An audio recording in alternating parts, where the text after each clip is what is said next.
Anxiety की बात कल भी हिंदू बच्चों ने मुझसे पूछी थी, और तभी जब मैंने हाथ उठवाया तो पता लगा आप सब एंजाइटी से लगभग गुजर चुके हैं, केवल छोटे बच्चे बचे हुए अभी तक। आपको एंजाइटी पता भी नहीं होगा क्या होता है आइडिया भी नहीं होगा, आपको भी नहीं पता होगा एंजाइटी। आपको पता है? अच्छा पता है, हमने पढ़ा है उसके बारे में, लेकिन फील नहीं किया कभी, है ना। तो एंजाइटी को हिंदी में आप चिंता कह सकते हैं, लेकिन चिंता के लिए एक शब्द कंसर्न भी होता है, पर यह एंजाइटी का मतलब यह होता है जब आपको खुद को लेकर, अपने भविष्य को लेकर, या किसी चीज को लेकर, अपने पेरेंट्स को लेकर बहुत तनाव सा होने लगे। तनाव तो सबको होता है, हल्का फुल्का सामान्य बात है। आपको दिन में 2-4 मिनट तनाव हुआ, फिर आपका मूड ठीक हो गया, किसी ने आके हंसाया, आप हंस पड़े, ठीक हो गया, और नॉर्मल बात है, सामान्य बात है। अगर किसी को कभी तनाव नहीं हो रहा तो ये तनाव की बात है। तो अगर आप थोड़ा बहुत तनाव होता है तो इसका मतलब आप एकदम फिट हैं, मेंटली फिट हैं, साइकोलॉजिकली फिट हैं। थोड़ी बहुत चिंता रहे तो जिंदगी में गति रहती है। चिंता अगर ना हो ना तो जिंदगी में मजा ही नहीं है। जिंदगी में मजा, जिसको बोलते हैं आपकी जेन जी की भाषा बोलते हैं, किक नहीं है, किक लाइफ में। तो किसी के पास जाओ, किक लगवा के आ जाओ, उसमें क्या दिक्कत है। तो जिंदगी में किक अगर नहीं मिल रही है, इसका मतलब है कि चिंता नहीं है, कोई स्ट्रगल है ही नहीं। थोड़ी बहुत स्ट्रगल्स होती हैं, चिंताएं होती हैं, तो उसका अपना सुख है, सौंदर्य है। लेकिन जब इस चिंता का अनुपात बढ़ने लगे, और ऐसा बढ़ने लगे कि आपको रात दिन तनाव सता रहा है, केवल नेगेटिव थॉट्स आ रहे हैं, पॉजिटिव वाले बंद हो गए, यह अनुपात इतना भयानक है कि 95% नेगेटिव थॉट्स आ रहे हैं, पॉजिटिव 5% आते हैं। और रॉकेट की स्पीड से नेगेटिव थॉट्स आते हैं, इतनी तेज गति से आते हैं। दिल की धड़कनें तेज हो जाती हैं, हार्ट बीट्स तेज हो जाती हैं, और कभी कभी ऐसा लगता है कि पर सोना चाह रहे, नींद आ ही नहीं रही है, बेचैनी बहुत ज्यादा है। और कभी कभी ऐसा कि आपके हाथ में, पैर में नमनेस होने लगे, हाथ पैर सुन्न होने लगे, या हाथ पैर में वाइब्रेशन जैसी फील होने लगे, सिर भारी रहने लगे। और ये लगातार, ऐसा नहीं कि एक दिन हुआ, बार बार होने लगा। तो इसका मतलब है कि अब आप जिस स्थिति में हैं उसको एंजाइटी कहते हैं। मेडिकल साइंस में एंजाइटी के कुछ कुछ ये लक्षण माने जाते हैं। आप एंग्शियस हैं, और एंजाइटी समय रहते ठीक न हो, स्पेशली अगर 2 सप्ताह तक लगातार चल जाए इसी लेवल पर, तो खतरा होता है कि आप डिप्रेशन की तरफ जा रहे हैं। और डिप्रेशन इतनी बुरी अवस्था है कि भगवान करे किसी के दुश्मन के भी ना आए। हमारे दोस्तों की तो ना ही आए, दुश्मन को भी इतना बड़ा श्राप मत देना कि डिप्रेशन में चला जाए। वो बहुत बड़ा श्राप है। डिप्रेशन का मतलब है कि आप हिल ही नहीं रहे, उठ ही नहीं रहे, लेटे हैं तो लेटे ही, ना खाने का मन कर रहा है या बहुत ज्यादा खाने का मन कर रहा है। दोनों में से एक स्थिति हो सकती है। अमूमन ये खाने का मन नहीं कर रहा, ना पढ़ने का मन कर रहा है, ना कहीं जाने का मन कर रहा है, किसी से मिलने का मन कर रहा है, कुछ करने का मन नहीं कर रहा, किसी से बात करने का मन नहीं कर रहा, अकेले बैठे हैं, आंखों से आंसू बहते जा रहे हैं। कई बार आप समझ ही नहीं पा रहे क्या हो रहा है। और आपके आसपास जो ज्ञानी लोग हैं वो क्या कह रहे हैं, अरे ये सब कुछ नहीं होता डिप्रेशन पे, कुछ नहीं होता, चल हमारे साथ। ये बहुत ही हल्का आदमी है, इसको पता नहीं डिप्रेशन क्या होता है। डिप्रेशन बहुत गंभीर रोग का नाम है। ये हंसी मजाक से सॉल्व नहीं होता है, ये गंभीर समस्या होती है। और आप लोगों की उम्र में इसके चांसेस थोड़े ज्यादा इसलिए होते हैं। एक तो आप लोगों की उम्र ऐसी है कि ये उम्र दोस्ती, प्यार, मोहब्बत वाली उम्र है। इसी समय आपके सामने सबसे बड़ी जिम्मेदारियों का बोझ भी है, सफल होना है, परिवार को सेटल करना है। ये क्राइसिस है, ये युवा जीवन में क्राइसिस रहता है। फिर आपके हार्मोन्स सभी ऐसे हैं जो उछलते बहुत ज्यादा हैं। जब आप 30-35 के हो जाएंगे तो हार्मोन्स आपके उछलेंगे कम, हल्का हल्का ऐसे ऐसे होते हैं, अभी ऐसे ऐसे होते हैं। जब हार्मोन्स यूं ही उछलते हैं तो परेशान करते हैं। ये आप नहीं चाह रहे, ये आपकी बायोलॉजी है। मतलब एक बड़ी सुंदर किताब है, it's not you, it's your biology. जो आप है वो आप नहीं है, आपकी जैविकी है। आपके हार्मोन्स आपको वैसा बना रहे जैसे आप हैं। तो इस उम्र में उछल कूद मचाना बहुत नॉर्मल बात है। इस उम्र में वो हार्मोन्स आपको परेशान ज्यादा करते हैं, स्वाभाविक सी बात है। और क्योंकि वो हार्मोन्स की अपेक्षाएं ज्यादा हैं, इसकी निराशाएं भी ज्यादा होती है। अपने फादर को आप कभी देखिएगा, वो ना बहुत खुश होते होंगे ना बहुत दुखी होते होंगे। इसलिए नहीं कि बहुत महान आदमी है, क्योंकि उनकी उम्र 50 साल है और आदमी है। 50 साल का आदमी आमतौर पर लगभग ऐसा हो जाता है। और ये हार्मोनल बैलेंस, जैविक, उन सबके फैक्टर्स ज्यादा होते हैं। इसमें किसी का तीर मारने वाला मामला नहीं होता है। मम्मियों का स्वभाव आमतौर पर थोड़ा सा अलग रहता है। 50 की तो ये मस्त मोड़ा रहती है, खूब हंसी मजाक मौज मस्ती करनी हो, कहीं शादी ब्याह में जाके डांस करना हो तुरंत तैयार हो जाती है। कोई मर जाए खटाक से जाके रोना शुरू कर देती है। बाप यहां भी मनहूस वहां भी मनहूस, क्योंकि उसको वो नहीं समझ पाता कैसे बिहेव करना है इन सब मामलों में। वो अपना शेयर मार्केट और न्यूज और एमएलए और इसी सब पे लगा रहता है कि कौन विधायक बना, कौन मरा, कौन क्या हुआ। खबरों में उसकी जिंदगी कट जाती है। तो एंजाइटी तो सामान्य बात है, लेकिन वो डिप्रेशन के लेवल तक ना पहुंचे ये चुनौती है। तो जब जब आपको एंजाइटी होगी जरूर, सामान्य बात, बच नहीं सकते उस चीज से।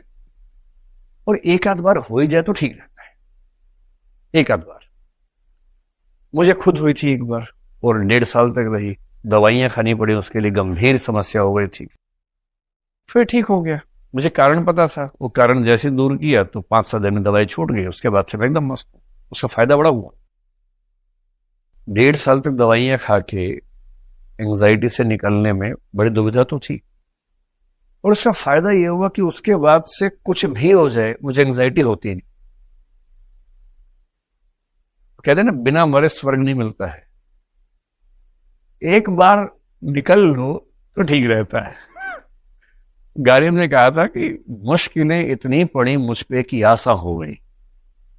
एक लेवल तक मुश्किलें परेशान करती हैं, एंजाइटी होती है। एक समय के बाद लगता है अरे ये सब तो झेला हुआ पहले भी, इसमें क्या है, आजा आजा तू भी आजा, कोई बात नहीं, एक और सही। तो मेरी राय यह है कि इस उम्र के बच्चों को एक आध बार एंजाइटी का अटैक हो ही जाए ना तो ठीक है, छोटा मोटा, बहुत बड़ा नहीं। खूब बेचैनी, नींद नहीं आ रही है, करवटें बदलते रहे सारी रात हम, आपकी कसम आपकी। वो एक फिल्मी गीत है, मैंने उसकी लाइन बोल रही, फिल्मी गीत। एक आध बार ये हो जाए ठीक रहता है। फिर धीरे धीरे क्या होता है कि आपके हार्मोन्स थोड़ा स्टेबलाइज होते हैं, आपका व्यक्तित्व थोड़ा स्टेबलाइज होता है। फिर आप धीरे धीरे संभाल लेते हैं बड़ी बड़ी चुनौतियों को। जो बच्चे घर से पहली बार निकलते हैं बहुत प्रोटेक्शन में होते हैं। घर से बाहर निकलने के बाद दुनिया देखना शुरू करते हैं। कितनी दिक्कत होती है। पहली बार कोई ना कोई बेवकूफ बनाता ही है, कोई थोड़े पैसे ठक्के ले जाता है किसी बहाने से, और आपको लगता है दुनिया इतनी गंदी है, हम तो भरोसा कर रहे थे। और 5-7 साल बाद आप भी उस तरफ हो जाते हैं। फिर कोई नया आता है तो दुनिया यूं ही चल रही है। इसलिए इस तरफ से उस तरफ पहुंचने के लिए कुछ झटके बहुत जरूरी है। अनुभव से हम सीखते हैं। कल मुझे एक बच्ची ने कहा, मैं उसी एग्जाम्पल समझाता हूँ। उसने कहा कि मुझे एंजाइटी की दिक्कत है, क्योंकि मैं बहुत गंभीरता से पढ़ रही थी 7-8 महीने से। जनवरी के आसपास से एंजाइटी की मुझे शुरुआत हुई। उसने खुद एक कारण भी बता दिया जो उसको पता नहीं था कि वही कारण है। उससे क्या, मैं सुबह 7 बजे लाइब्रेरी में आती थी, रात को 12 बजे जाती थी, इतना पढ़ती थी।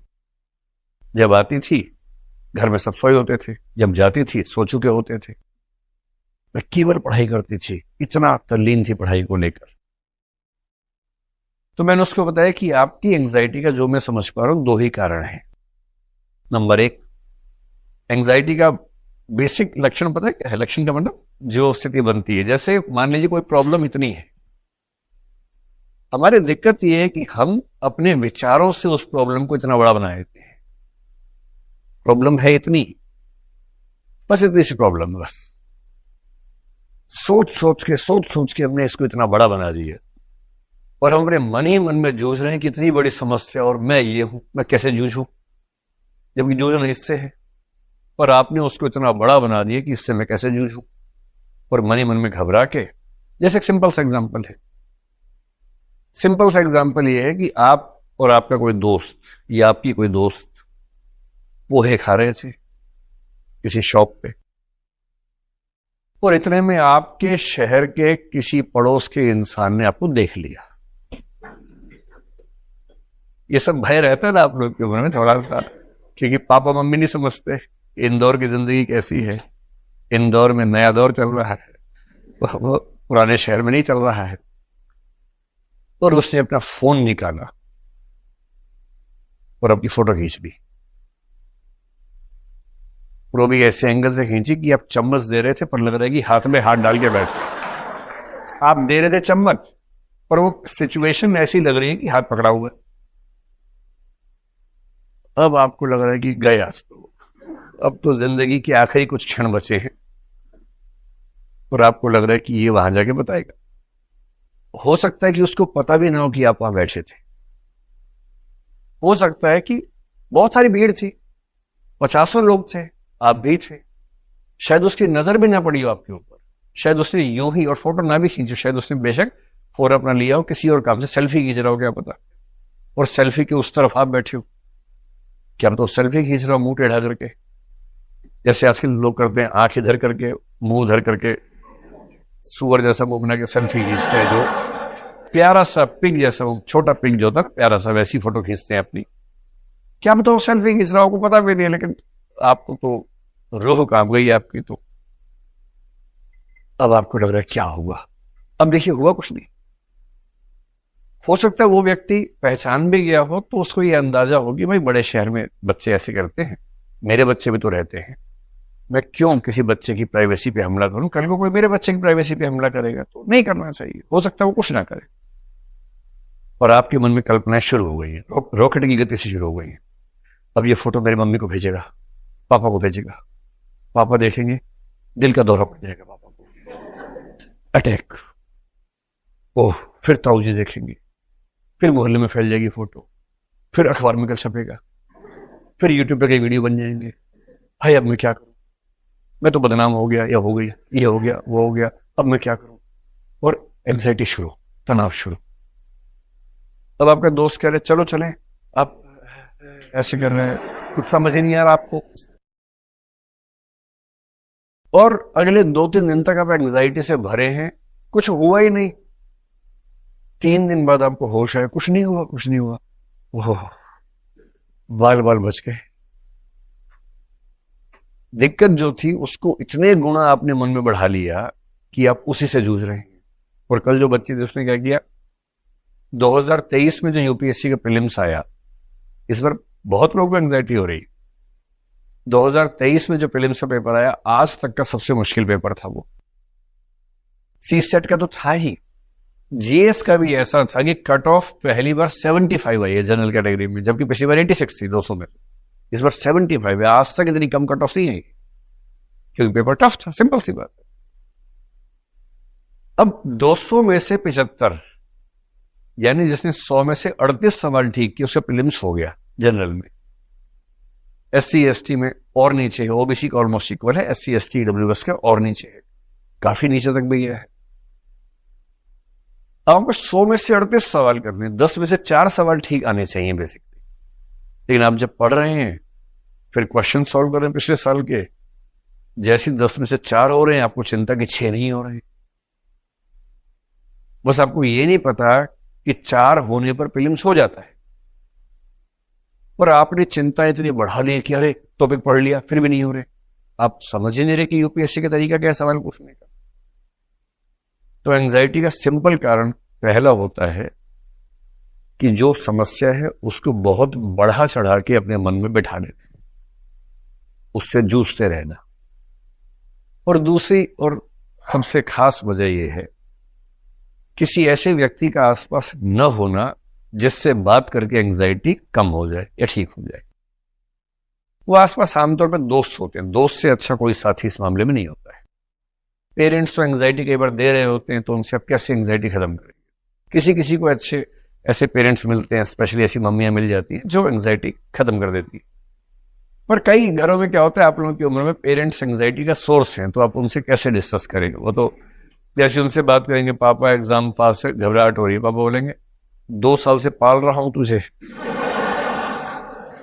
इतने में बैल पाला होता ना अब तक ठीक ठाक मिल जाता।